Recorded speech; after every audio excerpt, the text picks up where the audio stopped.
Potato casserole recipe. Cut 5 potatoes into evenly sized circles. Soak the cut potatoes in warm water for 20 minutes. This removes starch.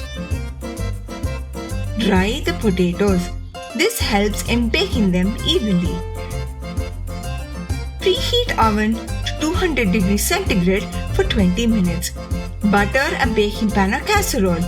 Layer the pan with the cut potatoes.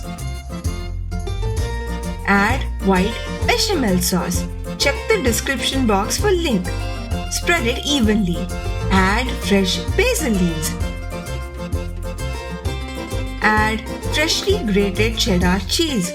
Repeat the same again for a second layer. Bake for 30 to 35 minutes. Take out of the oven, cool for 20 minutes and serve.